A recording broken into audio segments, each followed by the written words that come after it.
Sad City Productions presents Relationship games in the digital era. Subscribe, like, and share. Welcome back. Season 4 of the Holiday Roundtable. You made it. This week we're talking about playing games. Before we get started here, just wanted to say that this episode is brought to you by Showgrow, with dispensaries in Las Vegas and Los Angeles, Long Beach. They specialize in authenticity and character with their buds. Really, honestly, check out their YouTube channel, Chicks Buds. It's great. Sounds dope. So, playing games. This is Liz to my left. Ain't this what they've been Yes. waiting Homie for? from Philly. It's good. How you doing today, Mike? You all right? Doing good. ready? All right. Doing good. Welcome to LA. Thank you. Excited to be here. To the newbie. To my right, we have Satara Abraham, hailing from the Bay and works in data science. As well as Josh, big homie Josh from Houston. Good folk, king folk for years. Playing games, is it dishonest? Liz, what do you think? Hell yes. Man, I can't play any more games in my life. I've done it for too long.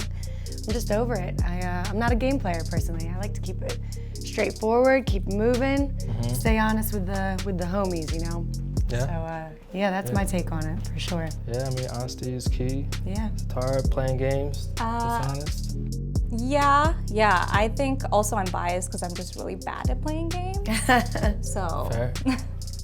Yeah, I think game playing is more about being lying. It is about kind of being more selective in how you present yourself. You know, I think it's largely dating is like interviewing, whereas you're not lying an interviewer per se, but you're also kind of putting your best foot forward and your best image forward. So as long as you aren't like lying or being dishonest, I think that's not game playing. Whereas game playing is more about having the right way you present yourself, which I think is fun. I guess in terms of playing games, to me it just seems like, you know, you get that text message from, you know, that chick, and you wait like an hour and a half to get back to her because you want to have the upper hand in the relationship. You know, that first That first interaction is time important. moments. Yeah. Establishes things forever. You answer too quick. You might be giving her the wrong idea. Like you got nothing else going on. You're so available, you know. So I feel that. That's where I fail. Okay, if you play a little hard to get, that actually is that might be a good thing about. If people want what they can't have, so Yeah, if you hold come on. across being too eager or too available, Yeah. they're like, well, this person clearly didn't really want it all.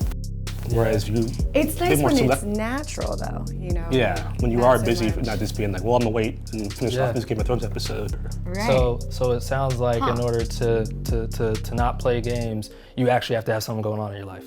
I think having a life Maybe, is the yeah. best form of playing games because you're not like proactively trying to play a game. You're just naturally You're not busy. you're not withholding. You're just living your life. Yeah. And You're not as saying you- you're busy when you aren't. You're actually busy. Right. Yeah. 100%. Well, I mean, I think along the same lines, what comes out of that is ghosting.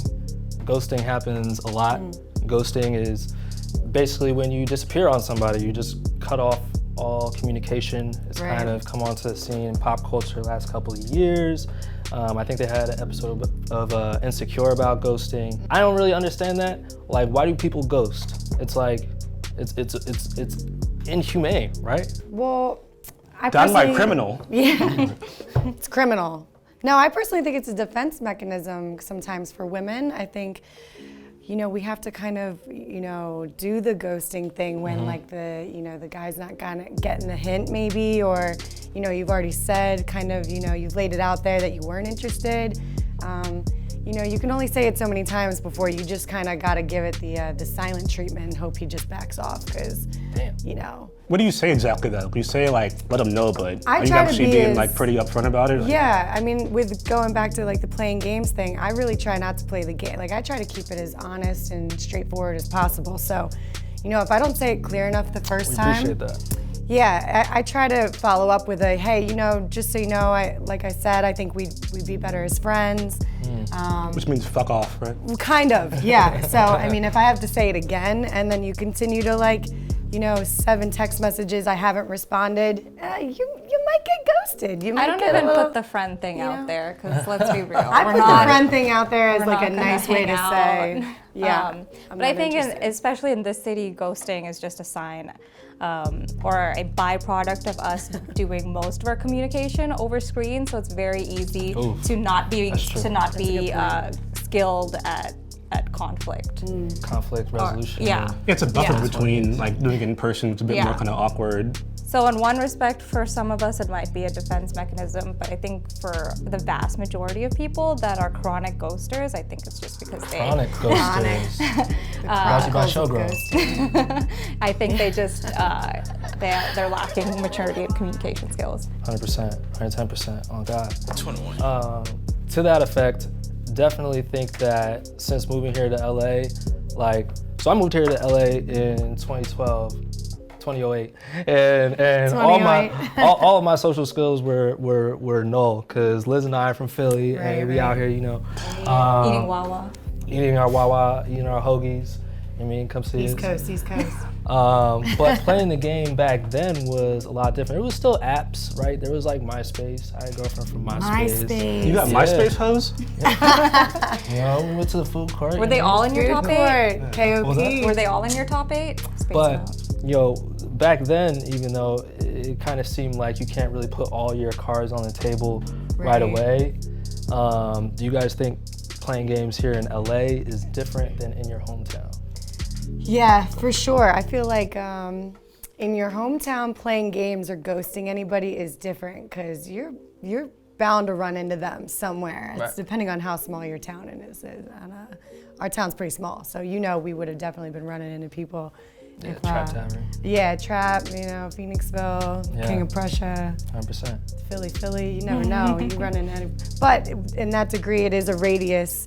I think we were kind of saying before about there's so many miles of if I met someone in the city, I might feel better about ghosting them, whereas you might not see them again. I might not see them again. Someone at home, I might not be able to. And might run up on you on the street. Hey, where's my text message? Right, yeah. Bay Area, what do you think? I know you've ghosted some people. In the Bay Area, yes. And I'm from Fremont, which is, a suburb in the East Bay. And I've made the mistake of ghosting people in Fremont. And then I'd have to change grocery stores. And don't do that. Don't make my mistake. Learn from me. Ghost people in San Francisco instead. Nice. That makes sense. In the big city. That's a good strategy. I like it. Losing a grocery store is rough, man. Or gym. Yep. Houston? I think it's all the same. People complain about LA being some kind of weird place to date or the land of fuckboys or whatnot, but I think in most big cities it's kind of all the same dating-wise. I don't think LA, for me at least, has any kind of major difference dating versus anywhere else, any kind of big city. Plus, I think a lot of people are taking their cues from LA anyways, as far as culture in general. I mean, how many shows or movies are all based about LA or an LA culture? Very so true. I don't think that, at least for me, not any difference at all. I think people are people largely wherever you go. Yeah, because in LA, they all about the apps. It's you might have 6, 7 apps, and I have 3.